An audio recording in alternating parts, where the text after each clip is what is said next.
हरियाणा कांग्रेस की लड़ाई अब खुलकर सड़क पर आ गई है। प्रदेश कांग्रेस में फिलहाल भूपेंद्र सिंह हुड्डा और उनके समर्थकों की एक तरफा चल रही है।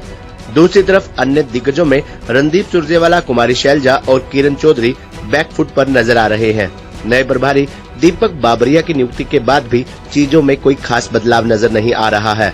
पार्टी में हुड्डा के विरोधियों ने साफ कर दिया है कि या तो इस पार या उस पार। मंगलवार को विरोधी खेमे के 3 नेता प्रदेश पार्टी कार्यालय में सरकारी विरोधी मुद्दों पर एक साथ नजर आए। लंबे समय बाद ऐसा प्रतीत हुआ जब हुड्डा विरोधी खेमा एक साथ उनके खिलाफ भी नजर आया। उनके एक साथ नजर आने व मिलकर बोलने का मंतव्य पुख्ता तौर पारदर्शी था। उन्होंने साफ संकेत दिए कि फिलहाल उनकी प्राथमिकता हुड्डा को कमजोर करना है, लेकिन उनके लिए ऐसा करना इतना आसान नहीं है, क्योंकि धरातल पर इसके लिए उनको अपने प्रयास को धरातल पर फलीभूत करना होगा। ऐसा नहीं है कि सुरजेवाला, कुमारी शैलजा और किरण चौधरी की तिकड़ी इन तीनों में कोई मतभेद न रहे हों। प्रदेश कांग्रेस में कहीं न कहीं इन तीनों दिग्गजों सुरजेवाला, शैलजा और किरण चौधरी किसी न किसी मुद्दे पर मतभेद पूर्व में रहे हैं, लेकिन फिलहाल ऐसा लग रहा है कि उन्होंने हुड्डा खेमे को चुनौती देने के लिए आपसी मतभेदों को भुलाने की सहमति दे दी है। फिलहाल इनकी प्राथमिकता यही है कि चुनाव तक हुड्डा से निपटा जाए, बाकी आपस का बाद में निपटा लेंगे।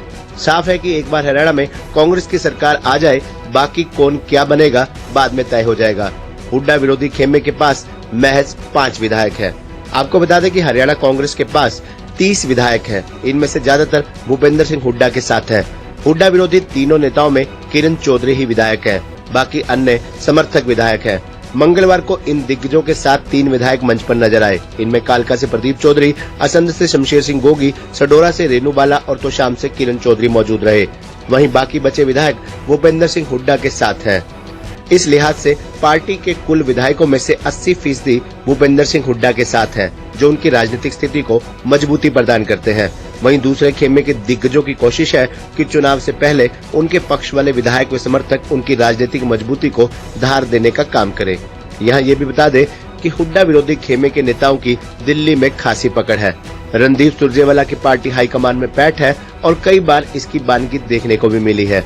उनके कर्नाटक प्रभारी रहते हुए पार्टी को मिली विराट जीत के बाद उनके कद में खासा इजाफा हुआ है।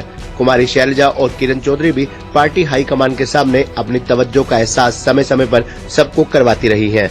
भूपेंद्र सिंह हुड्डा और उनके सांसद बेटे दीपेंद्र सिंह हुड्डा को भी पार्टी हाईकमान खासी तवज्जो देती है, लेकिन दोनों खेमों में एक बड़ा फर्क ये है कि हुड्डा अन्य की तुलना में धरती पकड़ नेता है और उनकी हर वर्ग में पैठ है। ऐसे में सुरजेवाला, किरण चौधरी व कुमारी शैलजा को हुड्डा की तरफ प्रदेश की राजनीति में अपनी स्वीकार्यता बढ़ाने के लिए हर संभव प्रयास करना होगा। जब भी दोनों पक्षों के बीच का कलह पार्टी हाईकमान के दरबार में जाता है तो इसका फायदा हुड्डा खेमे को मिलता है। फिलहाल बेशक सुरजेवाला, कुमारी शैलजा और किरण चौधरी एक साथ नजर आ रहे हों, लेकिन इनके बीच भी लंबे मतभेद रहे हैं। फिलहाल इनकी पार्टी में हरियाणा में ज्यादा नहीं चल रही, तो इन्होंने एक साथ होने का निर्णय लिया है, जो फिलहाल के परिदृश्य से साफ नजर आ रहा है। सालों बाद ऐसा हुआ है जब हरियाणा कांग्रेस में किसी एक नेता के खिलाफ बाकी अन्य धड़ों के नेता लामबंद हो गए हों। तीनों नेताओं ने मीडिया से रूबरू होते हुए सबके सामने एक दूसरे को प्रचुर सम्मान दिया व एक दूसरे के राजनीतिक रुतबे को स्वीकारा भी। तीनों ने बारी बारी अपनी बात रखी और कई अप्रत्यक्ष रूप से किसी ने किसी तरह हुड्डा पर हमला बोला। तीनों पार्टी दिग्गज एक साथ कांग्रेस के चंडीगढ़ सेक्टर 9 स्थित हेडक्वार्टर आए। तीनों की बॉडी लैंग्वेज से उनके बीच सामंजस्य साफ नजर आ रहा था।